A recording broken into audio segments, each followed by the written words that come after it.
Welcome to $100 Plus Mileage. This is the podcast about weather experiments, hot dog condiments, ranked choice voting, tiny houses, and the law. New Hampshire law, that is. Each week we talk about a bill with an upcoming hearing or vote in the New Hampshire Legislature, give you the unbiased facts, pros and cons, and tell you how to get involved. I'm Anna Brown, Director of Research and Analysis for Citizens Count. And I'm Mike Dunbar, Content Editor for Citizens Count.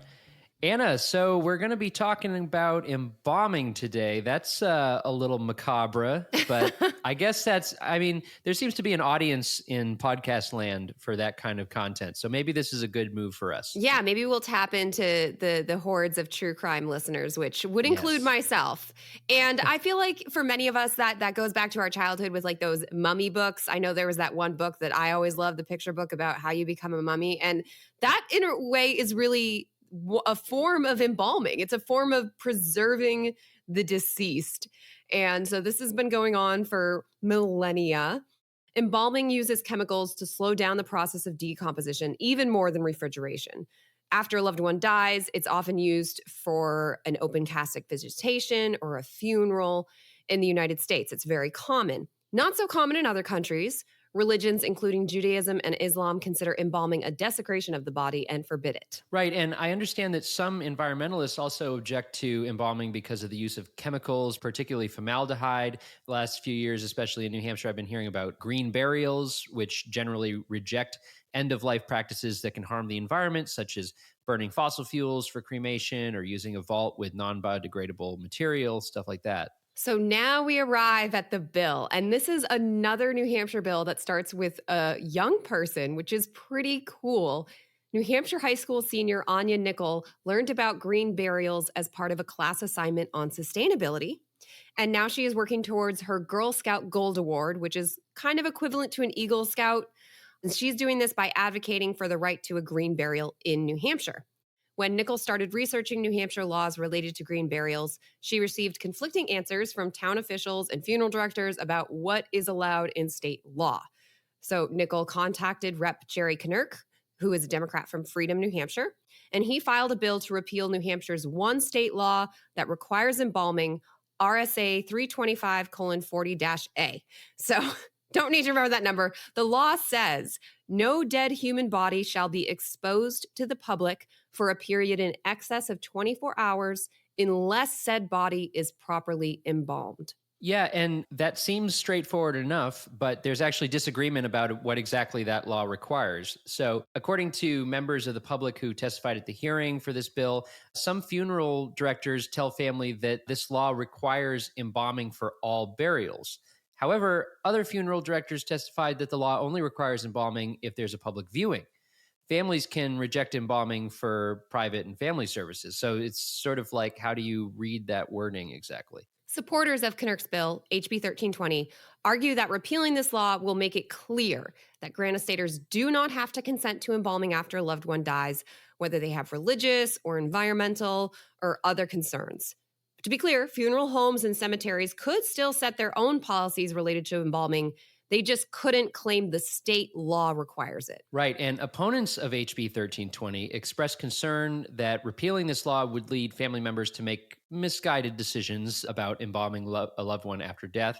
Eric Rochette, a current member of the New Hampshire State Board of Funeral Directors and Embalmers, submitted written testimony opposing HB 1320, and he wrote that the human body undergoes not only physical changes, but chemical changes as well once it stops functioning. These include, but are not limited to, discoloration and gas buildup. If any of the members of this committee has ever had the unfortunate chance to see a deceased person that has been gone longer than 24 hours unembalmed, then you understand exactly the reason it's necessary to embalm for public or even private viewing. Supporters of HB 1320 countered that refrigeration is enough to slow down decomposition. And this turned into one of those only in New Hampshire moments in the public hearing. One senator noted that his wife recently bought a standing rib roast, and the recipe said to leave it out on the counter for several hours to get to room temperature. And he wanted to know why funeral directors couldn't be so precise about how long it's safe to leave out a body. Then there was conversation about butchering processes and whether organ donation is similar. And I kept on thinking about Mary Roach's book titled Stiff. That book is all about the different things that happen to your body after death. It is one of the most darkly hilarious pieces of nonfiction I have ever read, and I highly recommend it. All right, well, then here's another topic that Mary Roach may have touched on. Supporters and opponents of HB 1320 also disagreed on whether embalming protects public health. According to the World Health Organization, human remains only pose a substantial risk to health in a few special cases, such as death from cholera, hemorrhagic fevers. In other words, while decomposition of a human body may be upsetting, it is not necessarily dangerous to people nearby. In fact, if someone dies of a disease like HIV or tuberculosis, it might actually be safer for funeral workers to leave the body intact rather than go through the embalming process. On the other hand, again, some funeral directors express concern about the potential health risk of a family member embracing or even kissing an unemballed body during a viewing. I know you go to funerals and wakes and those things, and it's very emotional. And they say embalming essentially, quote unquote, disinfects the body of whatever, anything that could be bad. Right. And it's important to note here that even if HB 1320 becomes law, there will still be barriers to green burial in New Hampshire. For example, most local cemeteries still require vaults. However, the debate over HB 1320 could open the door to more green burials in the Granite State. Anna, if I have an opinion about this bill, HB 1320, what should I do? You should contact your state senator. They are next to vote on the bill. You can start by finding who represents you at citizenscount.org. Click elected officials in the navigation bar, then select your town from the drop-down menu, and we show a list of everyone who represents you, including your state senator. All right. Well, it's time for Only in New Hampshire, although that earlier bit about the standing rib roast definitely seems like it should count as an Only in New Hampshire. We haven't done that part of the show yet. So, Anna, close us out with a story that is only in New Hampshire. I want us to take it back a few years to 2015 to another debate. This bill was HB 410, and its purpose was to repeal the law prohibiting the sale or purchase of human organs in New Hampshire. In other words, there was a bill that was saying you should be able to sell your kidney. There are actually federal laws prohibiting this, so the bill mostly would have been symbolic. The bill's sponsor, Rep. Dan McGuire, argued that it might incentivize more people to become organ donors. We've all heard about the long waiting list for organ transplants. Very sad. Of course, there are concerns about how this might create some sort of perverse incentives for people who are strapped for cash and selling parts of their body. So yeah, that bill was killed, did not become law, still totally, definitely, completely illegal to sell any of your body parts. Yeah, that doesn't seem like a sustainable business model to sell off your organs one by one. Well, I didn't do a deep dive, but evidently it is legal in Iran.